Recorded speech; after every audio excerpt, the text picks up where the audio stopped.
My name is Serena Feingold, and this is part of my video application for the Sanctuaries training fellowship for the organizer track. I'm going to talk a little bit about the mural on the wall behind me and how it relates to being an organizer. For a little bit of context, we are in a medical practice office. This is my dad's medical practice. He's the doctor here, so that's where my initial interaction with this space comes from. So, first and foremost, this mural is a community piece. My dad is a brain trauma rehab specialist, and he and his staff commissioned this work so that it could be used as a tool for interaction with the patients.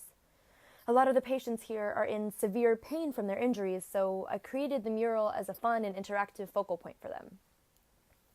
The patients constantly walk up and down this hallway towards the exam rooms, or so that the doctor can watch their movements to see if they've improved or if they've worsened. So now my dad, the doctor, will often ask a patient to pick out a favorite detail, like a car or a tree, and to concentrate on it or walk towards it while he prepares a difficult procedure or watches as they walk. Its purpose is for it to be used by the people who are coming in and out of this practice on a constant basis, who range greatly in age and also range from fully able to severely physically or mentally disabled. But what is more important is that it was created in collaboration with those patients and with their parents, with the employees, with all of the members of this community. It was integral that while I was creating this mural, I did not simply come into this space and decide for myself how it should look. Communicating and taking my cues from the people who inhabit this place was the most important part of creating it, and is just as important to any kind of work I would be doing as an organizer in community spaces. This particular piece has a lot of my own style in it, as I was the only artist working on it, but the content comes both from my own knowledge of this medical practice and from the knowledge I gained while working on it within the community.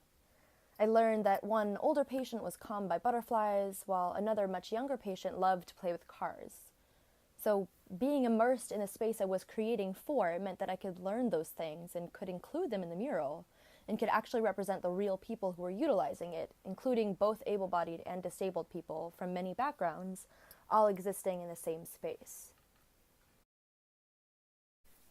With this next piece, I'll tell you a bit more about myself and what matters to me. This set of tambourines, and the performance they were made for, exist as a visual representation of my heritage and history. My family is depicted here. The first instrument is a portrait of my parents at a young age, and the second is of my siblings and me. The specific colors and patterns that I painted represent certain memories and nod to the style of crafters who came before me. And the tambourines themselves touch upon a tradition of Jewish symbolism and ritual, as well as my family's own personal tradition of making music. The performance they were created for, which I'll show you in a moment, became my way of using the instruments to convey that musical tradition. Growing up, my family was connected by our Jewish religion and by our love of making music together. But about 5 years ago, my parents split up, and we lost our collective thread of connection to ritual and religion, and we became quite lost. And then the first time, after a few years of floating, when we all gathered together as a family, we ended up singing Jewish songs.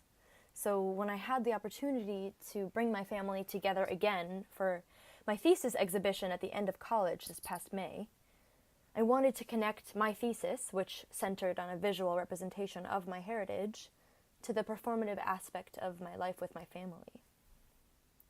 I decided to create these tambourines and to prepare a song to be performed with my family during the exhibition opening, but to not tell them about it until it was already happening. I knew they would know the song I'd chosen because we used to sing it all the time when I was young. In the end, I began singing in a crowd of my university peers and their families, and invited mine to join me on the spot. The tambourines had been on the wall as a part of my installation, so I took them off the wall and wore them to begin the performance. We barely understood.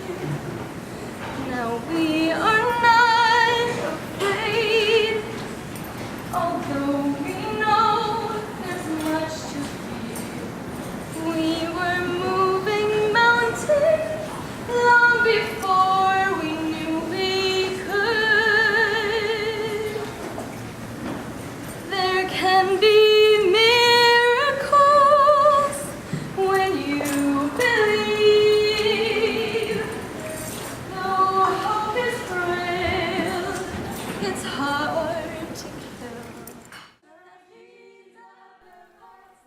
my family up to sing with me one by one.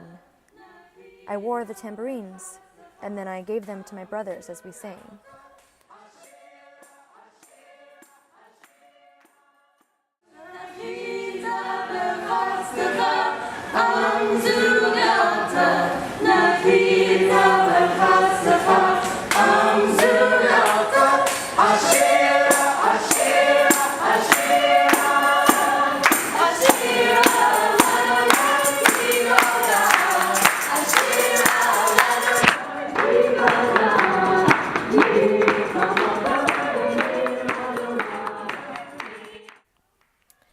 The tambourines, along with the performance, became my own form of a religious ritual to celebrate the religion of my family.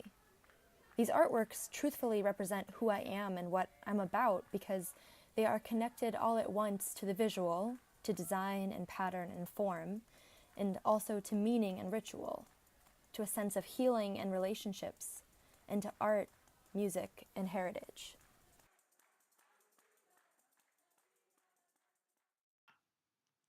Okay, so lastly, my thoughts on being a teaching artist.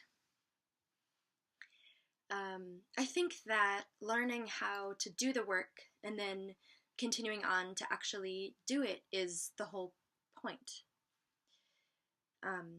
This training fellowship would teach me ways to better understand myself as an artist and as an activist, and also how to develop deeper methods for my own self-care and spirituality.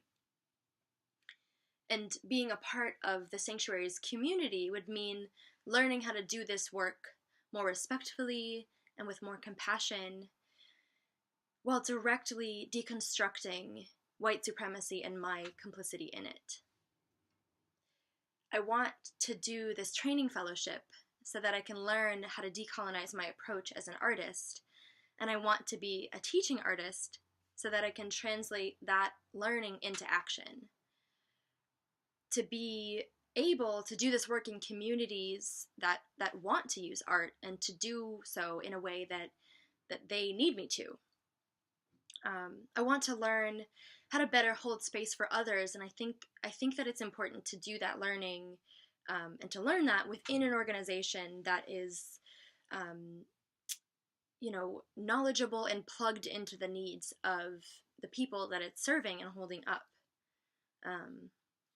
This is lifetime work. It takes a lifetime, and it's going to require me to constantly be learning and humbling myself as I go. And so I'm searching for ways to merge my art and my practice with active social work in a way that is productive and forward-moving. And I think that being a teaching artist would give me that opportunity. Thank you for taking the time to watch this video. In the application, I linked my website, serenafei.com, for more photos of my work. But I wanted to mention here as well that the full video performance with the tambourines is on that website as well, under the tab Thesis. And thank you so much for the opportunity.